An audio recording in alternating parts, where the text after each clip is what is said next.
Hello everyone and welcome to another high elo game of Age of Empires. Today we saw the new Kraven the Hunter trailer and man are we excited for that movie. Spoiler alert, I think we're gonna get to see the Rhino. Okay, should be super fun, but until the movie comes out we're gonna have to just placate ourselves with a game of Age of Empires as Kasva, playing as the Berbers in red, gets ready to take on FreakinAndy, playing as the Georgians in green. Now, while the players herd their herdables, explore their immediate surroundings and push those stubborn deer as they try to get up to Feudal Age as fast as possible. Let's take a look at the Civ matchup we will be watching today. The Berbers giddy up, a civilization that pushes its players into the four welcoming hooves of cavalry. All Berber stable units are 15% cheaper in Castle, 20% cheaper in Imperial. Their camel units can be upgraded to regenerate health, and their castles can be upgraded to work faster, both of which strongly favor their first, or rather strongly benefit their first unique unit, the Camel Archer, a mounted archer unit with good HP, great speed, and an attack bonus against Cav archers. Now, starting in Castle Age, the Berbers can also start training a second unique unit, the Genitor. Think of this as a mounted skirmisher that comes with more HP, less range, and does cost a little bit more food because, hey, you got to buy oats, you got to buy a carrot for that horse that you're riding. Now, to help you get your economy up and running as fast as possible, take a look at this. The Berber villagers move 0.84 tiles per second compared to the usual 0.8. They do move 5% faster in Dark Age and then 10% faster after that. Immediately due east, we've got FreakinAndy playing as the Georgians in green, a cavalry-centric civilization as well, but one that comes with a few powerful economic features. To start with, all Georgian mounted units automatically regenerate HP, can be upgraded to take up 15% less population space, which does help with their unique unit, the Manaspa. This is a tanky but overall somewhat fragile cavalry unit whose attack actually increases when there are other Manaspas or Nightline units in the vicinity. Now, in addition, like the Tatars, very important for the Georgians to take the high ground because their units, their buildings take 40% less damage when fighting downhill compared to the usual 25%. Now, to help the Georgians build as big and powerful in the army as possible, they do start the game with a free mule cart, but 50 less food. Their fortified churches increase the work rate of villagers in their radius by 10%. And the Georgian economy can be much harder to raid since repairing structures does cost 50% of the resources, basically half price to repair your structures, and their defensive structures can be upgraded to get a +2 attack boost, and their towers can be upgraded to deal pass-through damage. Deer, so stubborn in this game. We've had a few comments about them so far, but yeah, people are not very happy about these latest patch deers. Oh, look at this, a double pull here, a bit of a Hakuna Matata feast. Deer down, boar down, Javelina in this case. So let's take a look at where the players have spawned as they both hit the 15 villager mark and begin depopulating, I'll say, the animal population. Interesting that he went for deer before he got his llamas, alpacas, whatever those are. In any event, our Berber primary stone very far in the front, primary gold nice and secure in the back, additional gold to the south, additional gold to the north, and forests 1, 2, 3 in an interesting cone shape here. The forward, I would say this is a medium difficulty wall off. The rest, pretty damn easy to wall these areas off. So not a terrible base for our Berber. With a good amount of walling, he can carve out, a ninth of the map? I say a ninth because I'm imagining a tic-tac-toe board, right as FreakinAndy discovers where his opponent is. Town center takes a pot shot as the scout. 6 HP goes down. Will he get more? No, he does not. And Andy escapes somewhat unharmed. Not exactly unharmed, as Kasva now edges out onto the map trying to find where his opponent is. We already know, by the way, where his opponent is. Let's take a look at Andy's base. He's got his gold to the south exposed, but I don't know that this is necessarily an avenue of attack for our Berber, although once he discovers this gold, we'll see. Additional gold to the back, primary stone unknowingly placed on a hill here to the back position, more stone and gold in the front. And here we go. What is going on? Why are the llamas just being left to their own devices here? Both players going for the deer. Is this a new meta? Somebody in the comments let me know, if somebody more connected with players who live stream and play and whatnot. Is this some kind of new meta? Do these two players possibly agree on this? In any event, our Georgian with 2 fewer villagers hits Feudal Age 45 seconds ahead of his opponent as the llama now makes its way back. I mean, look at the allocation of villagers on our Georgian. 13 villagers on wood, 2 only on food. So we'll see if that hinders his ability to create more units. Oh, Kasva is going to discover the llamas. He's going to say, what the actual hell is going on here? But a good sport, he gives them back to FreakinAndy. Or maybe he's not a good sport. Maybe he just didn't realize, because he is here with 3 militias already, putting on some early game aggression. And Andy has no choice. He's got to come back here with his scout and try to help defend this. As, okay, a bit of a train there. It looked like the scout was following the villager. Oh, a little bit of a glitch in the game. I do apologize, but now that we're in feudal, the militia become men-at-arms. All of their stats improve. Yeah, okay. So red is being a good sport here. He's not really taking the llamas. I feel like that's more of a low to mid elo strategy where you try to lame your opponent's resources in that manner. But in these high elo games, generally the players don't really teeth each other's herdables, which is a shame, because if you spawn Celts, apparently the best Tiefin civ in the game. But Celts, neither here nor there. Both players, they're 23 villagers. Andy's back, this time with 2 scouts. We'll see what he can get done. It looks like the berries are already walled in. The gold is already walled in. The lumberjacks are already walled in. This is about as safe as an economy as you can have. Our Berber wants to deal with no issues right now. He wants to focus primarily and solely on the aggression. His spearman has joined the fight. This mule cart, by the way, I said it before. Oh, okay, we've got a kill here, a double kill, a scout for a villager. This mule cart is going to be problematic because, again, it looks like it takes up 3 tiles, but it really takes up 1 tile, right? It looks like there's a tile in the back, a tile in the front. By the way, always fun to see a mule cart garrison inside a town center. Another villager lies dead here in front of Andy's base. But a bit of just visual, I don't want to say confusion, but strangeness here with these mule carts. Not that I am not a fan. I absolutely love the donkey carts. I'm trying not to call them donkey carts, even though I think that's a much funnier sounding. Okay, so gets a poke off at a villager, sees the spearman, oh, loses some more HP, and now he's, oh, Andy here taking big risks. Whereas Kasva, a bit more secure, retreats with his primary army. Its HP down a little bit. Now a few archers are reinforcing. No longer has the scout. But really, FreakinAndy, I mean, I don't know what you can really do at this point. Your opponent has walled himself in entirely. Now there's a spearman bouncing back and forth like a ping pong ball between the north and south of the base. So there's not much that you're able to do here. Keeping an eye on your opponent, fantastic. And he does have 4 scouts at home. Yet again, shoos away this cart. Kasva doing a fantastic job. Andy not walling in his resources, opting instead to go full mobile military here. Needs to be careful. There is a spearman mixed into here. Looks like he is trying to get the spearman, but loses another scout. The 2 from Kasva's base return home just in time to face a few veterans of this feudal age force. 30 villagers for Andy, 32 for our Berber, who now has a 1 army supply lead. But Andy is really doubling down on these units. Remember, they are mounted, which means in feudal age they regenerate 5 HP per minute automatically. I mean, we saw yesterday a game of somewhat similar, in theory, theoretically similar civilizations. This one is pretty damn similar too. We've got 2 cavalry-based civilization, one with regenerative camels, one with regenerative cavalry. We'll call them the Wolverine civilizations with a healing factor. One is free, though, for the Georgians. The other, you have to actually research Maghrebi camels.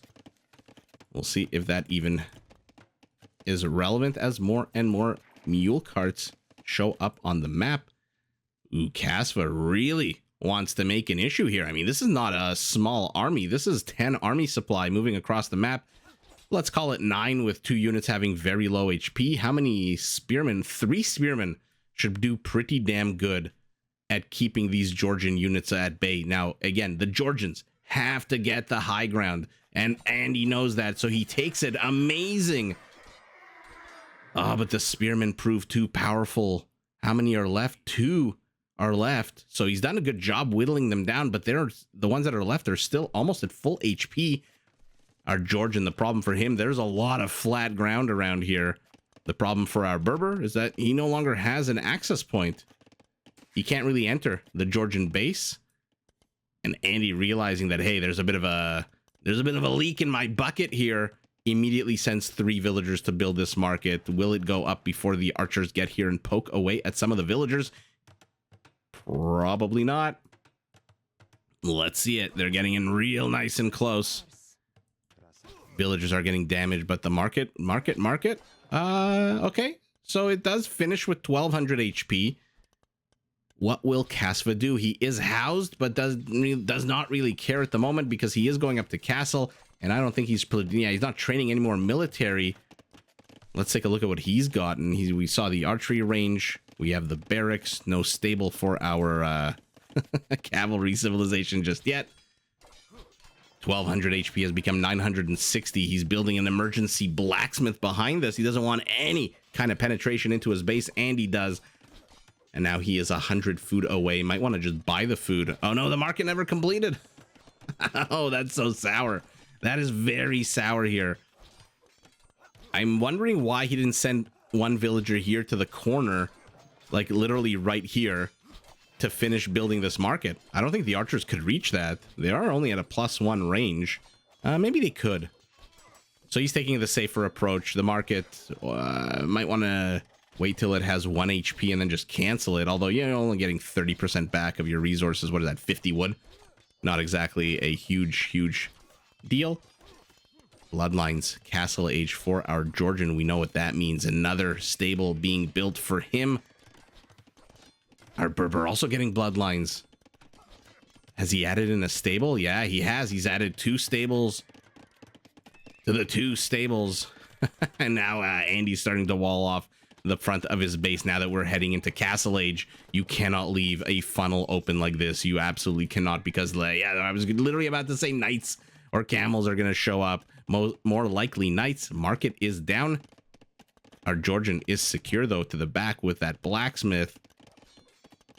Now there are no knights. Oh, he's trying to trap these scouts Viper style, but there is an avenue to the north.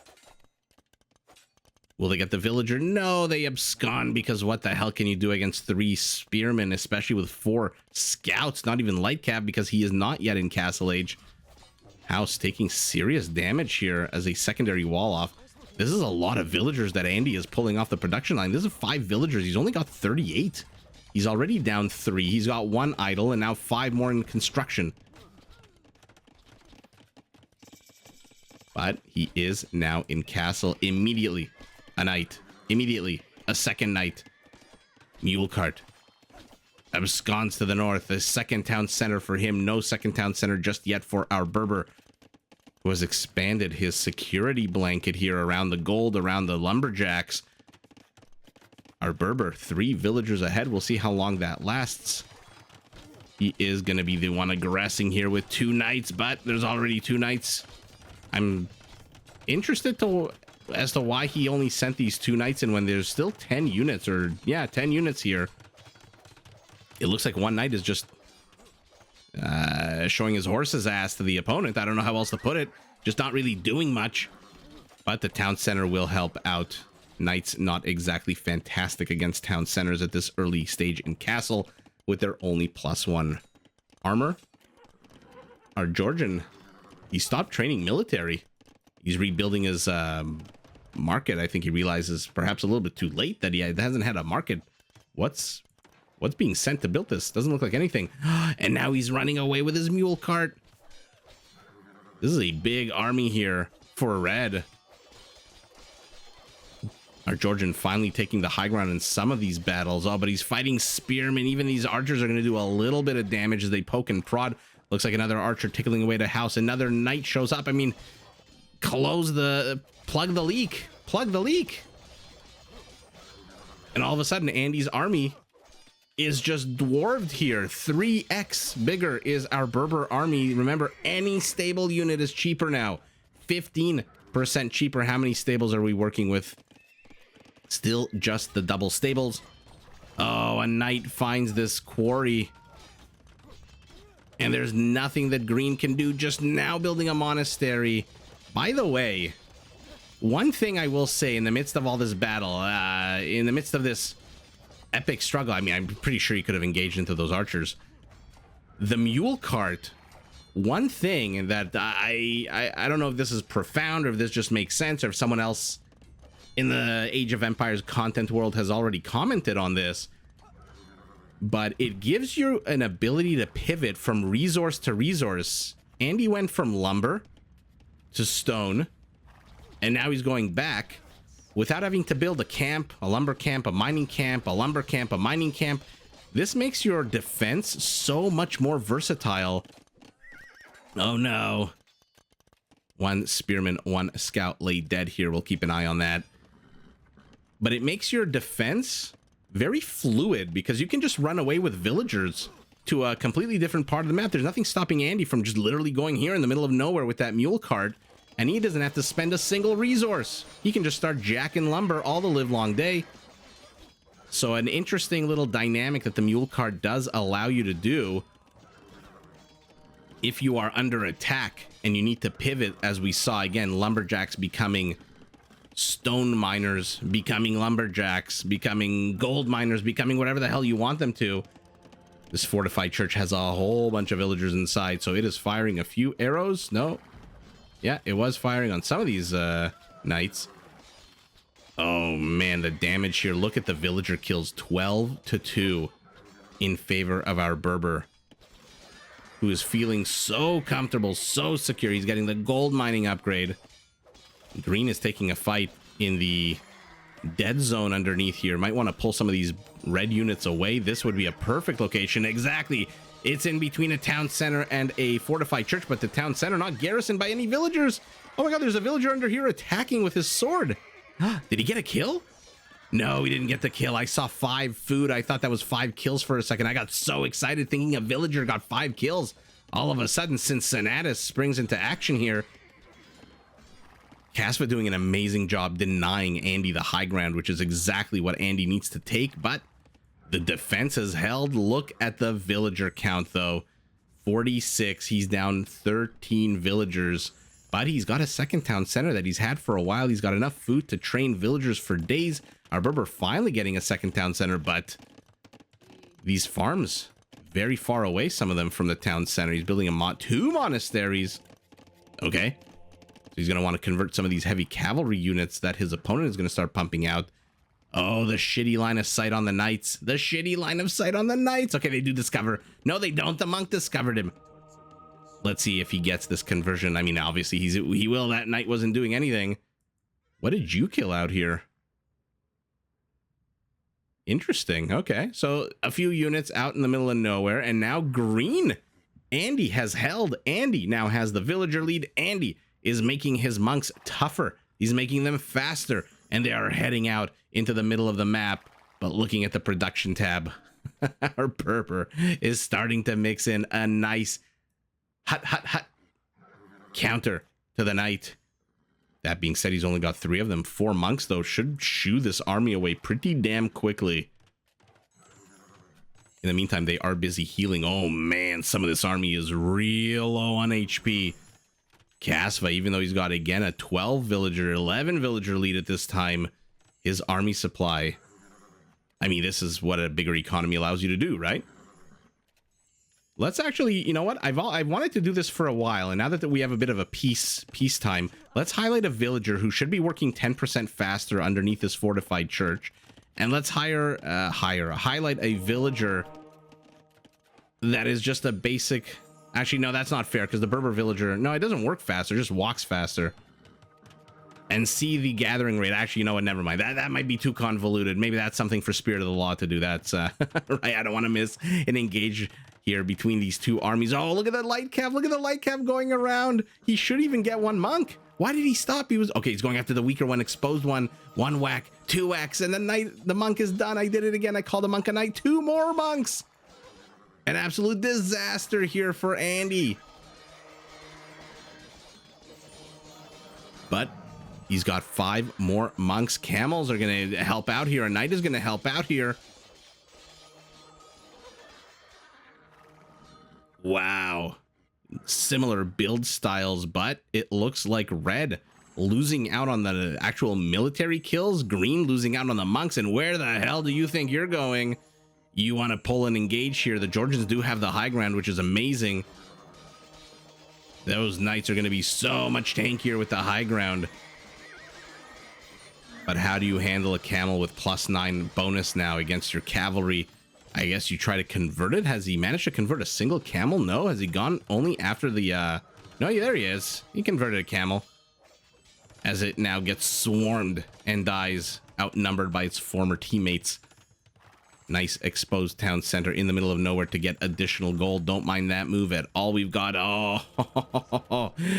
oh man, they work 10% faster now.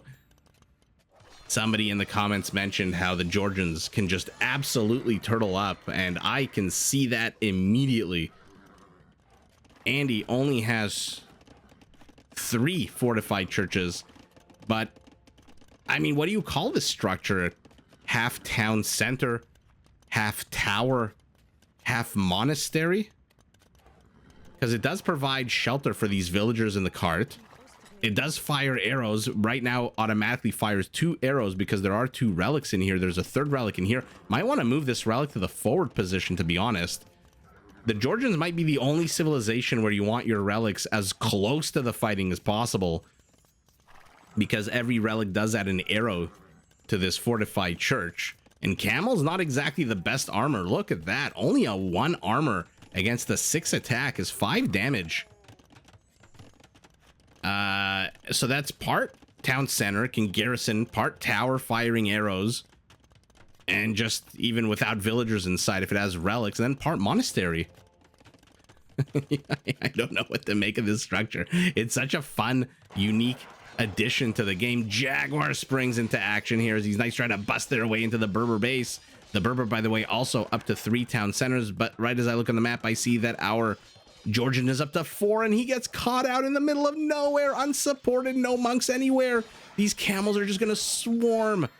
Whatever knights survive are gonna be weak AF. Let's take a look at their HP. Look at that HP. It's dog shit. It's half HP. 3 of them are dead, and the remainder are basically half dead. One of them barely clinging on. It dies. And our Berber says enough is enough. I've got the camels, you've got nothing. I don't see a single Manaspa out on the field. I see 8 monks, though. So, what the hell? Where is that Jaguar? I heard that roar of the Jaguar. Why is the Berber going back? Where's he going with these camels? There's a killing to be had here in the front of the base, and another castle being dropped. Okay, now you might want to take the relic to the back. Oh, no, there is no relic. Never mind. There are only villagers and monks. Pop out the monks. Try to get a conversion, maybe. Why are the camels all the way back here? Why did Kasva send... I mean, that's 11 camels out of 18. That's more than half of his camel count. These villagers, though, luckily are being protected by their monks. Where the hell are these 8 monks for our Georgian?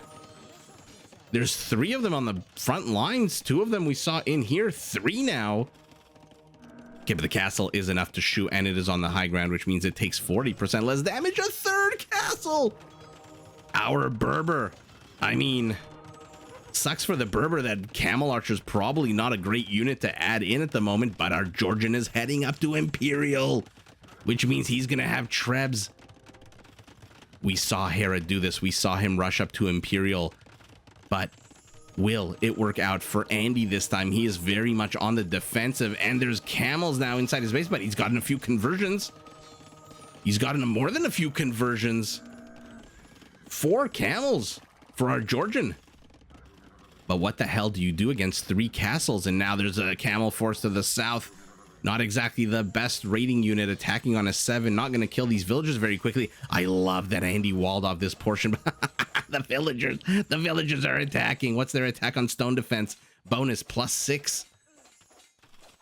I don't know who deleted that house, if the camels did it or if Andy did it himself to get to the battle quicker, but there's camels to the south. Now there's camels to the north. There's no fewer than 3 castles pushing up the guts and petards. I mean, he knows he can just go around this, right? He has vision of that. Why is he wasting petards? Another castle. He's wasting petards on outpost. Kasva, secure in the knowledge that he believes he is about to win this game, is wasting petards on outposts.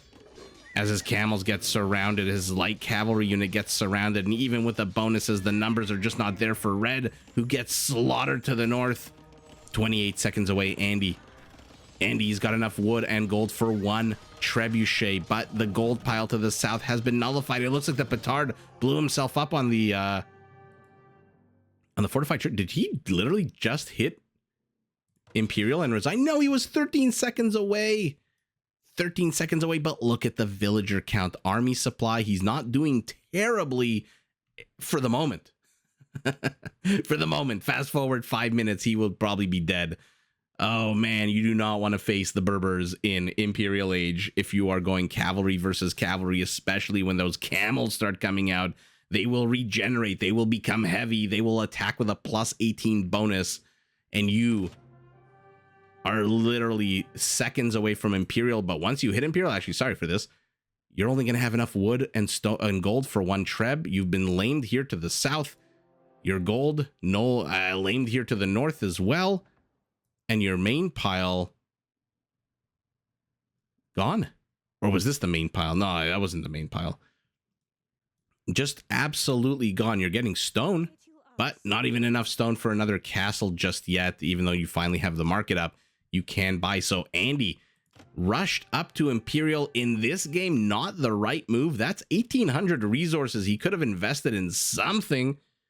Maybe some kind of siege to try to take down these juicy castles. Now, when you're facing camels, like I always say, and like I'll say again, and I'll probably say in the future, these are purpose-built units like the spearman line units, right? Like the skirmisher line units. They exist to hard counter a specific unit set. They're not an all-purpose unit like these knights that with their 12 attack can just bust through, I should say 10 base attack and 2/2 armor, are just great at almost all things, except, of course, fighting counters.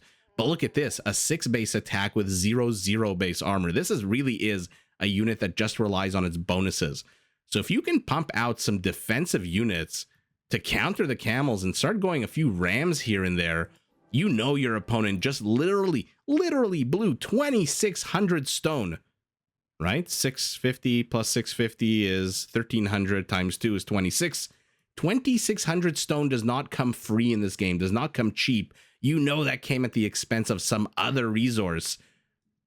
Maybe Andy could have held. Maybe Andy could have used some of this 1,200 wood to build 1 or 2 siege workshops and start pumping out some rams, at least here in the south.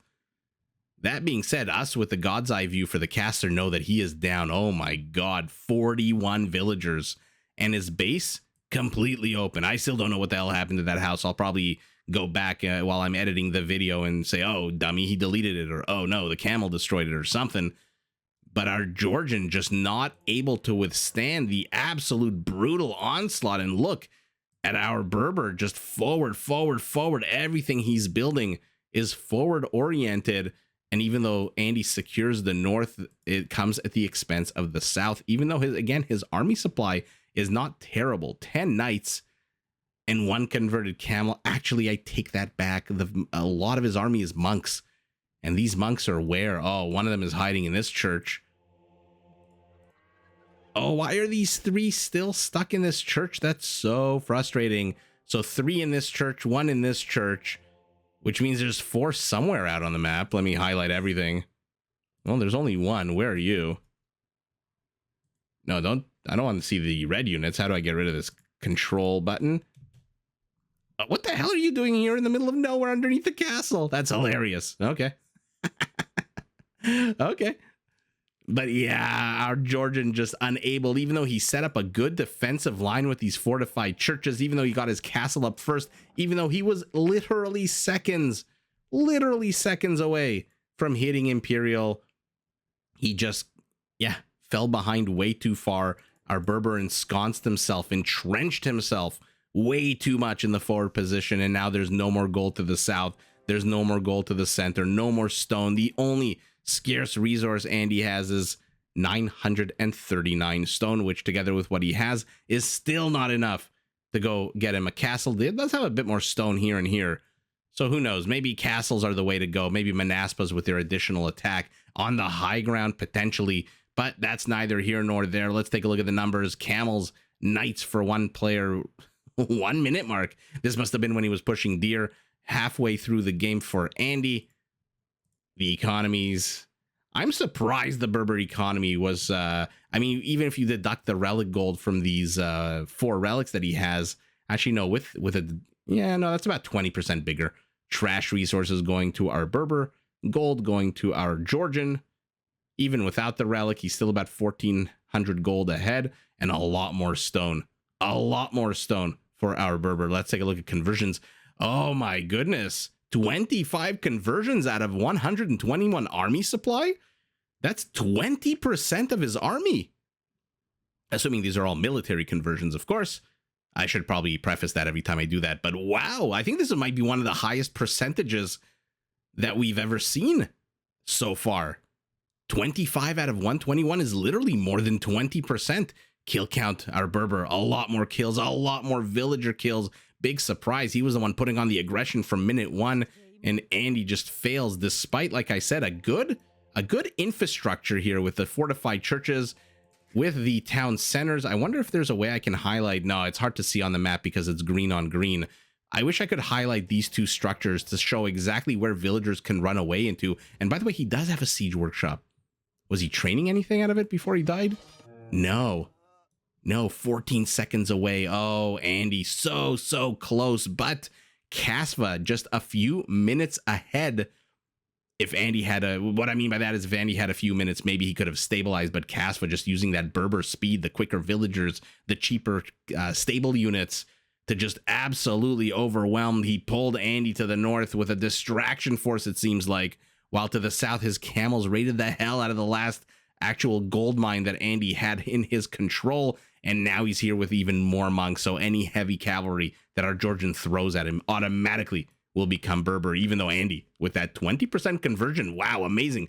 I think that's the highest that we've ever seen, but it is all irrelevant. Our Berber, with the 4 castle, with the endless camel production, takes the W, but GG to both players. Did you enjoy this video? Check out these other clips and make sure to subscribe and enable notifications so that you're notified of my latest uploads.